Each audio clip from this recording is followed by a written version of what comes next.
So, you're in the friend zone. Well, it's okay. I happen to be a specialist when it comes to the friend zone. I know it pretty well, trust me. It's hell. But let me give you 5 possible scenarios for why you're here. Reason number 1. You came on way too strong, and it might have been perceived as creepy.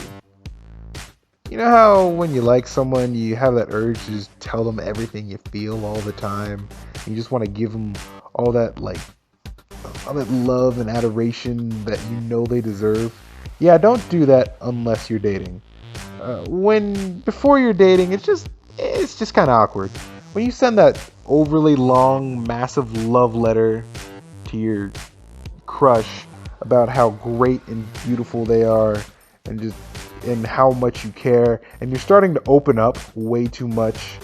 You're just putting in way too much of your heart and soul into your text messages, and they just know everything about you within a freaking week. That's probably a reason why you're in here. And that might come off as, a little too obviously thirsty. Cause trust me, I've never made a best friend in a week. That's usually like a couple year-long process. That's a couple parties, a couple stories.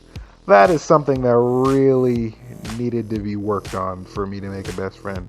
So if you try to become someone's best friend within a week, you're clearly going. I mean, unless you're a girl. When 2 girls do that, that's just normal girl stuff. I don't know what's going on with that, but that is a thing. But when you are trying to be that person's best friend a little way too soon, you're obviously thirsty. You're obviously looking for something, and it's not. You're not exactly putting part of the chase in there. You're chasing, they don't have to chase, and that's just no fun. You also might have came off as a little too clingy because, you've made them your priority, even though you're kind of just that guy. You're basically an option, but they are your number 1 priority. You're coming off a little too clingy. Waited on her hand and foot.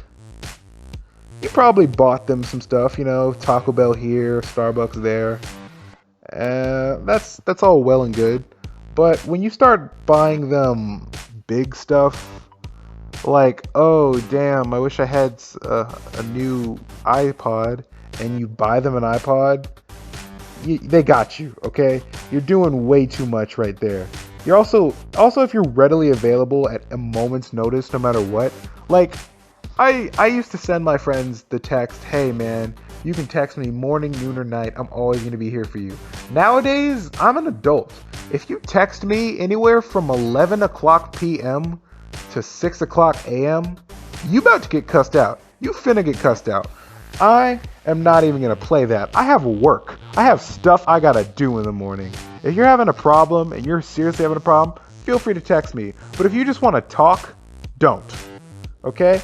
If you're that readily available where at every moment of the day they can text you or call you and you won't have a problem with it, if they can text you at 3 a.m. and you're just like, yeah, no problem. It's all good. It's all good. No, I'm glad. Dude, you're getting friend zoned. Okay? If you're literally always there, you're getting friend zoned. Because it's if they don't have to wait, really, then what's the problem? If they want to talk to you and you make them wait a little bit, okay. But if you're busy and I don't know, you in the club, dropping it like it's hot to move, shake, drop, and then they text you and you just stop everything, well, yeah, it's not good. You're getting friend zoned, buddy. You might have came off as too shy, meaning you had 0 confidence when you started talking to them. You were shy, reserved, you never really said anything. You always put yourself down in conversations, saying that you were ugly, you weren't that pretty, girls don't want you, or guys don't want you, all that. And the thing is, nobody realizes that confidence actually is sexy. If a girl can walk up to me like, hey, you are a handsome gentleman.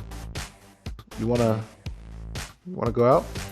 I'd be like, yes, what? Yes, of course. I don't care what you look like. If you can do that to me, if you can legit walk up to me and just ask me out, like with like no fear of me saying no, I'm gonna be a little bit attracted to you. I'm not gonna lie.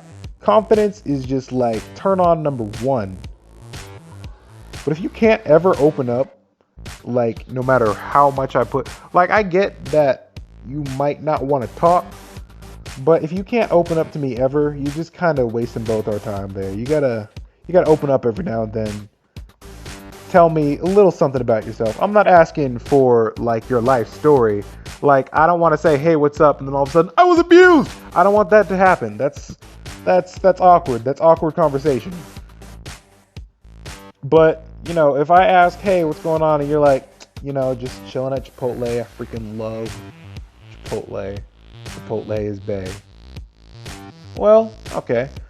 You know, that's something. But if you can't tell me just simple stuff like, "Hey, what are you doing?" and you're playing Dark Souls, but you can't tell me you're playing Dark Souls out of fear that I'll judge you, friendzoned. You might have sent, well, a love letter. And I'm not talking about one where you're opening up about your life. I'm talking about one where you're just assuming that all this best friend stuff, where they might have actually thought you guys were just best friends. You just send a long text of praise and joy and happiness. And you send a super long text of, "Oh my gosh, you're the one. I know it. I know you feel how I feel all the time. It's so great, so beautiful to finally have someone who I can open up and talk to. And you know you got some homies on the side that you can come to about anything, you slick little thirsty dog."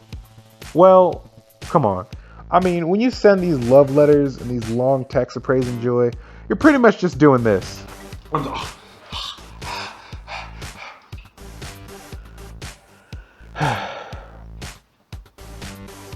And finally, you're probably just not their type.